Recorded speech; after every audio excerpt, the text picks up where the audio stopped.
and sunny Saturday. Is it morning or afternoon? Yeah, whichever one it is for you. And it's time for another episode of Dear Van. As usual, it's always good to have you around, and it's always a pleasure to come to your homes or to your offices, wherever you may find yourself.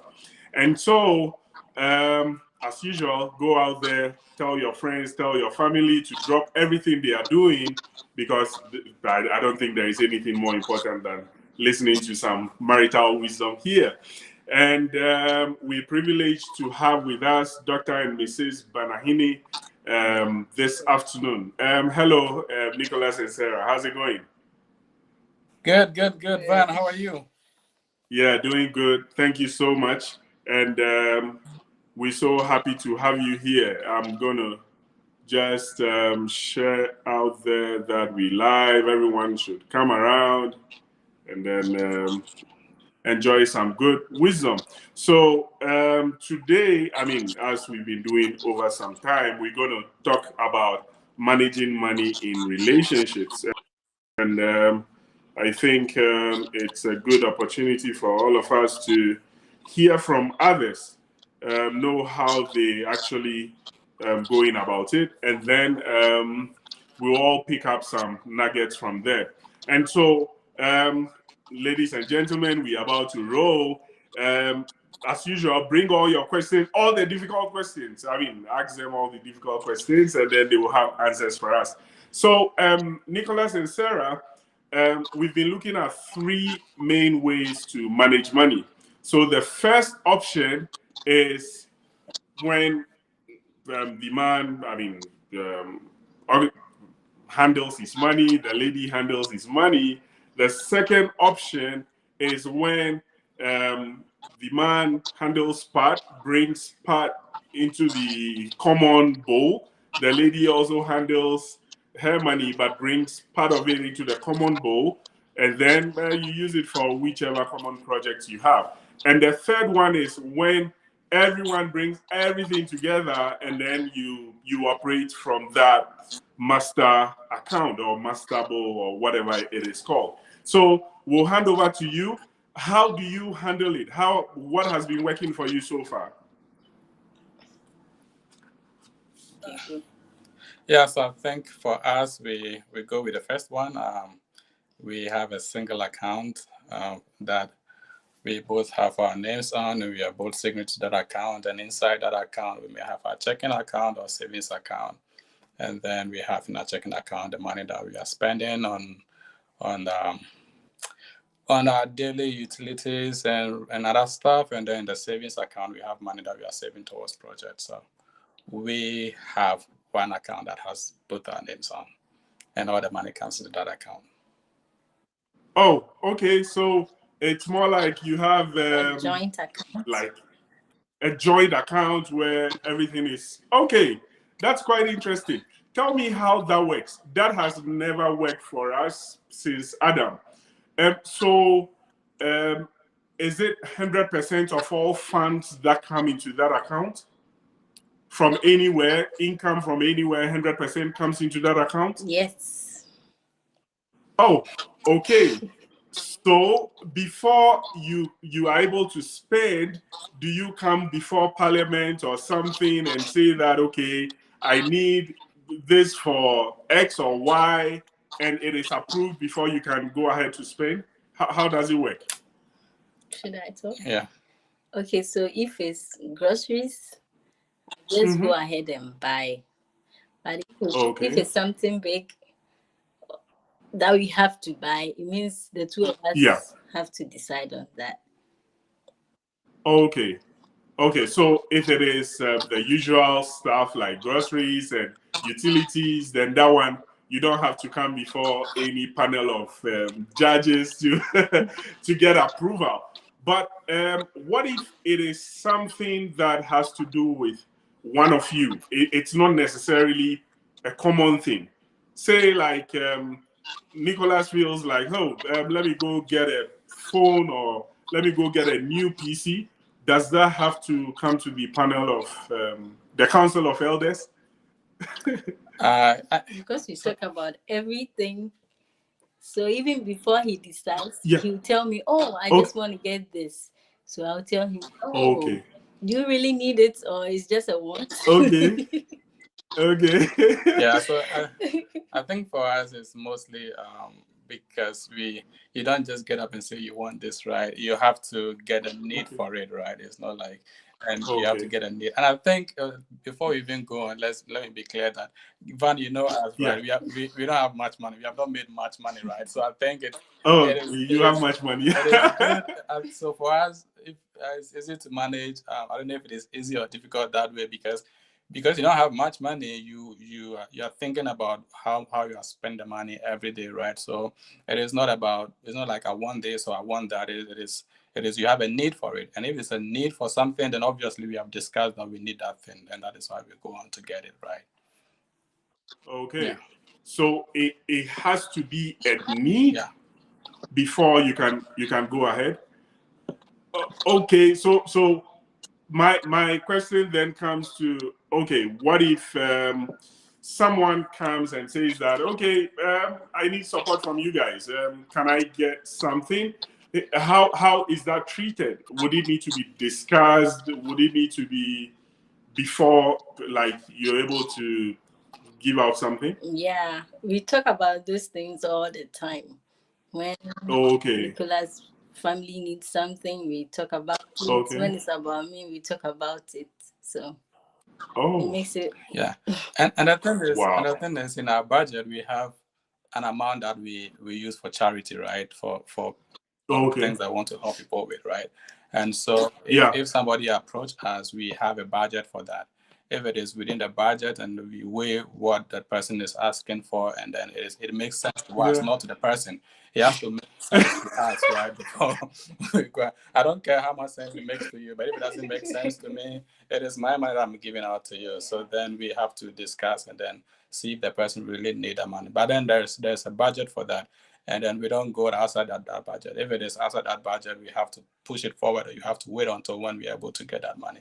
But if it is within that budget and we have the money available, then we discuss whether you really need it, and then we give it out. Yeah. Wow, this is interesting, and there is much to learn here, because, like I said, for us, myself and Prissy, we've never really had like a joint bucket where things work out, blah blah blah blah. Now, has there been a situation where one party like really feels something is a need and the other party thinks, oh no, but this is just a want? I mean, it's not as serious as you're making it look. And how do you go about it? Don't you have a situation when one party will feel like, no, but I really need it? How do you treat it? Yes, anyone can go. So Sarah, you want to take? Yeah, okay. So it is something that we have been into it right now, right? Because there's something that we agree that we need this, right? But it's to how much. It's not just needing it, but how much you want to spend on it, right? So let's say you want to you need a car, right? And then you want to get a car.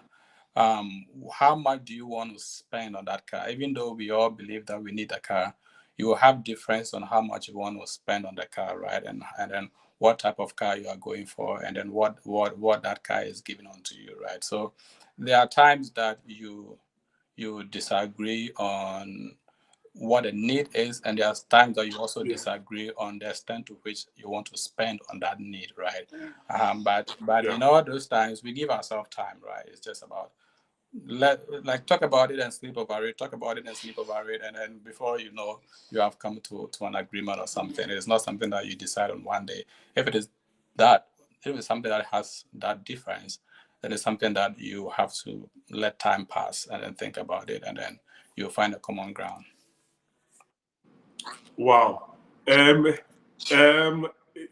Between the two of you, who is more of the spender? Who is more of the keeper?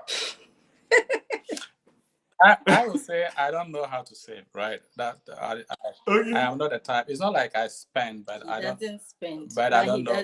But I don't know how to save. For instance, right? For instance, if But she knows how to save a lot, right? And so Okay. we rely on her to save a lot of money, because for me, if there's a need for something, then I don't care how much I have to spend on it, I will get it, right? Yeah. Because I think there's a Yeah. need for it. But for her, Yeah. even though there's a need for it, she wants to know whether we are getting value for the money for what we are going to get for. So she is that type, right? Yeah. So I would say I don't like. It's not like I spend, but I don't care if there's a need. I don't care how much I spend on it. But she really cares. For example, if I'm going to buy a dress for our kids, there was that time that I bought a dress for our kids, and so like, this is too expensive. I can get 3 or 4 for the same amount that Yeah. we spend on this one, right? So so like, there's a need. I don't care.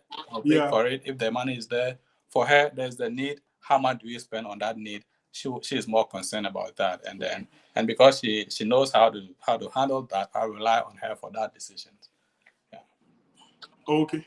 Wow. And Sarah, in trying to play that gatekeeper role where you decide, okay, now let's save more.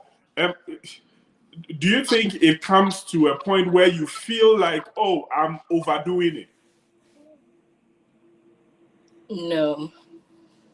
Oh, okay. No.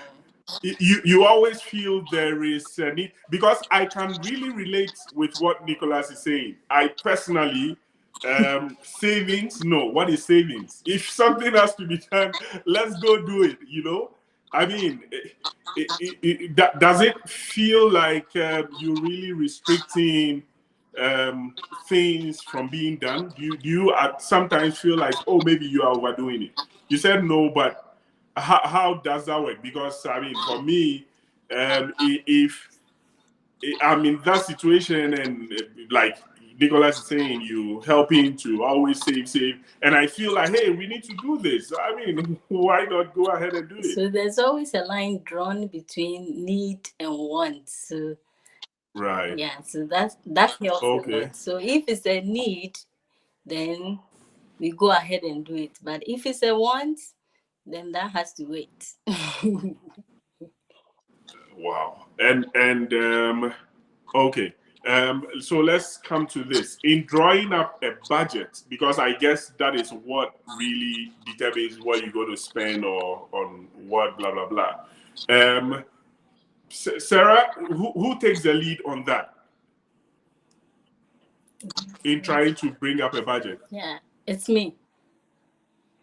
Oh, okay. So, what defines what actually goes into the budget? Because what I'm thinking is, being knowing myself, I don't think I can really stick to a budget, right? Because like sometimes something will come up and I'll feel, no, we need to do this. It might not be a need. Later I will find out it's not a need, but then I will really push that. So do you cater for all of those kind of drives that Nicholas might come up with and say that, hey, we need this, or it just goes into some contingencies and later when it comes we find a way to make it work? So just as he said that we have like money set aside for other stuff. So that's what we Okay. do. So every salary or every money that we have Yeah. some parts set down for just that. Any other thing that comes in, that's what we are going to use for that. What happens if whatever comes up is bigger or cost more than what you set up for it? How do you Then treat it has to wait for probably the next month. Wow. You don't. So Go ahead. the budget is not even a breathing one. It's more of a straight one, because you have if you could imagine, you have a fixed income, right? So it's not like you Yeah. are getting every month the income is changing. Yeah. It's more around a particular value. So the budget Okay. is not a living one that can be amended most of the time, right? So there are basic things that we all need. So we pay our rent, we pay our utilities, we pay our kids' fees. For healthcare, all those things are deducted before the money even comes. So those monies are there, and so And then you have, and then the banking tool that we have, there's the budget tool in that banking app, right? That you do all those things, and it gives you whether if you are spending towards the end of the month, it will be gauging whether you are in the green or you are in the yellow or you are getting the red, and so all those things are there. And for us, I think not so much has come that is not expected, because for instance, I don't care. He doesn't spend. He doesn't buy anything. I don't buy anything. I mean, I have my shoe that I've been using throughout the grad school. I'm using that and everything. I'm doing my shirt I'm wearing 2016. I'm still wearing. So there's nothing that my phones. I just buy $120 or $130 iPhone 8, and I'm fine with it. I don't care whether there's a 14 or something. And so for us, there are not things that comes as a cravings that is not expected. Most of the things that come are things that is expected, and then we have made plans for them. If it's an emergency, then that's a different thing. But we have not had so much of an emergency to deal with. Oh, okay. It looks to me like you guys are really disciplined. I wish I were that disciplined. But so let me ask you this. Are there times you feel like, hey, we've done well. We've tried to keep all records. We've tried to spend according to budget. This time, let's go spoil ourselves. Let's just go spend some big money and be happy. Do you do that? Yeah, I think I've done that. I've done that sometimes. So with the kids, not just with the kids, because okay. Yeah, sometimes that we're all using iPhone 6, right? Yeah. And then we are good with that. We are using iPhone 6, it's fine. But I realized that, okay, we have girls that are growing. We need to document their lives and photograph and all those things. And we can't use this iPhone 6 that is not giving us good pictures. Okay, let me go get your iPhone 13 Pro Max or something. And then, but that is not the budget. But I just go ahead out of the budget and say, okay, I'm getting this. And then because and because I mean we have to reward ourselves. So and that is because I got a different level of salary, right? It's not like it was the same level. So I got a different level of salary. Okay, let's spoil ourselves for once, right? Before we start to tighten things up. So you spoil yourself for once and then you tighten things up again. So that comes once in a while. Yeah. Okay. Then my next question will be, how uncomfortable will it be for you guys if you would have to rather make that a regular thing, like as in spoiling yourselves a regular thing, and then relegating bills and stuff to after that? Because last week we were having an interesting discussion on that. How uncomfortable do you think it will make you feel? Like you feel like you're doing something really wrong? Yes. I think the reality will hit you, right? The reality of that will Not hit you, paying bills. right? Because if you want to, I mean, you want to be homeless, that's fine. Go ahead and do that. You want to spoil yourself and be homeless, yeah. So the reality of it will hit you, and then you come back to yourself and say, okay, this is not right. So nature has a way of regulating all of us, like putting us under restrictions. I mean, the economy has a way of restricting everyone, right? Your budget, your money is not endless. You have a fixed amount, so. You can, for me, I can relegate bills or things over and then do some things that are not necessary. I want to take care of those ones and make sure that at least we have a place to stay. Our heat is running, our water is fine. We don't have water shortage. We have our internet is paid for and all those things. And before, because there's no time that I'll think that I'll go and then put that on the second level. I wouldn't do that, and it will feel so bad if I have to get to that point. Yeah. Wow, that's really interesting. Let me find out. Have you had this thought before that, okay, so we try to leave, dot all our I's, cross all our T's. All the money we save in would maybe die and leave it. Does that thought cross your mind? Yeah, it does. And how do you handle it? I mean, these are real thoughts that I have. I mean, and sometimes it's the reason why I go to hell with all this saving and whatever. How do you handle it? Yeah, she's saying this. Maybe you can talk. Okay, yeah, Sarah, go ahead. Like if you don't have children, then that would be okay for not saving anything. Okay. But if you have children, that if you die today, they need to be taken care of, then you have to save. Yeah, so then Okay. that thought will come, right? But then, like she's saying, you have kids that they depend on you. You brought them to the world. They Okay. have no plans of coming, and you have brought them. So you have to make plans for them. And for me, I didn't think beyond that, because even as sometimes when I'm thinking that it's not just for these girls that I've brought in the world. The girls are also going to bring children. They'll be my great grandchildren. I have to be able to make plans for all of those people, right? So if I'm living comfortably, if I'm living fine within my budget, and I can make plans beyond even these girls and go in my grandchildren, that is fulfilling to me, because I see that. Because I mean, they all, if in extent, right, they all come from me. It is none of them had come if I wasn't born, right? If I'm not married, if I've not given birth, none of them would have come. So even from my kids to my grandchildren, I know that if I save money and I die today, that money is going to be in good use. So it doesn't come for me. It doesn't come like, why are you saving all this money for? I know that there is, and I've not gone to that point. Like, I've not gone past how much they will need. If I've saved past how much they will need, then I know that I can spend some money. But I've not spent past their college fees. Even this ones, I've not saved past their college fees. So what? Yeah. Okay. Yeah. Wow. I mean, what a wonderful grandpa and grandma to have. I mean, because let me tell you, chip in this funny story. So I have a friend whose not even grandparents, but all the senior people in their family had houses and everything. Then they realized that, but these kids are messing up, because obviously they feel, okay, there are things around for them to, I mean, enjoy after the old ones are gone. You know what they did? They actually started selling it and started chewing meat every day.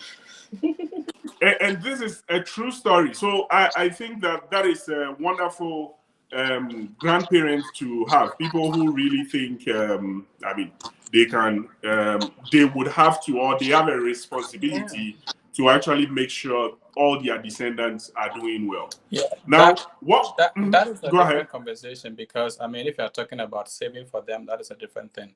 But you also want to think about ensuring their moral life, right? That is another conversation beyond saving for them in money. But if you are saving for them in money and then you are not making sure that their moral lives is in order, then it's a waste of thing, right? It's a waste of time, right? But you want to make sure that as you are saving for them, you are making sure that their moral lives and their upcoming is also in good shape. And that is a different conversation that we don't want to bring into this, right? Right. Okay, that's awesome. Now, so what would, if someone is listening to you and is really impressed about all your discipline and all, what would be your advice to them? I mean, how can they maintain that level of discipline? What should they be looking at? I mean, because that's really interesting. I think, yeah. What? Yeah, some kids are screaming all over the place. Yeah, I get it. Looking at so what would be your word of advice? Mm-hmm. Oh, like concerning joint accounts? Yeah, I mean, what should they, anything, what do you guys do that is really working for you and all? Concerning joint accounts, how are they not supposed, how should they go about it not to be suspicious of someone? Oh, what if one person goes for the money, goes to, I mean, it has, I think you guys are really having it on point. What would be your word of advice to them? I think it's trust and respect. Because Nicholas trusts me that when I go to Walmart, I'm not going to overspend the money. Yeah. I'm not going to misuse the money. Yeah. There's this respect that when I go and I get something, even though I just bought it without telling him about it, when I come home, he will not say anything. Say, okay, so when the money is done, don't come and ask me where the money is. Right. Right. So the respect and trust, it's very important. I think to add to that, I think for us, it is working for us because none of us is extravagant in the way we live our lives, right? Yeah. And so if you have partners that one want to be enjoying life and the other want to be conservative, then that is going to be a problem for the two of you, right? So, but for us, it is working for us because none of us like to spend money unnecessarily. None of us want to live in the drive the best cars, use the best phones, or crave after things that are flashy and trending, stuff like that. Yeah. None of us is that type. That is why it's working for us. And so if you want that to work for you, then you must also individually work on yourself in terms of how much you want to buy things or how much you want to get new things. And if you get that under control, then the two of you are going to be in good shape. But if all of you want to go out spending, and then enjoy on your passion, stuff like that, then it might not. This one will not work for you, I think. In my opinion. Wow. I mean, I have to rewatch this video and take notes, and then see if I can start some joint accounts somewhere, and then get better at it. Thank you so much. We really appreciate your time. We really appreciate all your insights. And this is the first time we having a couple doing 100% joint account, and I mean, it's a lot of learnings from it. And we really appreciate all that you've told us. We'll definitely come back to you and bring you on for This Is Our Story. So watch out for that invite as well. And so we'll really say thank you once again for your time. Ladies and gentlemen, all too soon, it's time to draw down the curtains on today's episode. And so next week, make a date with us. We'll have another couple come share with us how they manage their money in their marriage. It's me, Vanel, as usual, and signing off and telling you that always remember that no two relationships are the same. Thank you, cheers, and bye-bye for now. Bye-bye. Bye.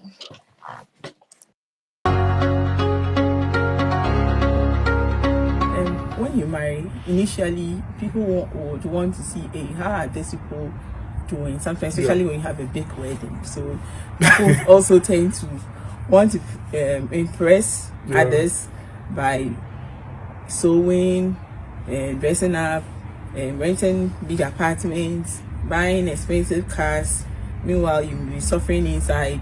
Your finances cannot hold, and that is what people go through a lot here. So they try to impress everyone outside the marriage except the two of them.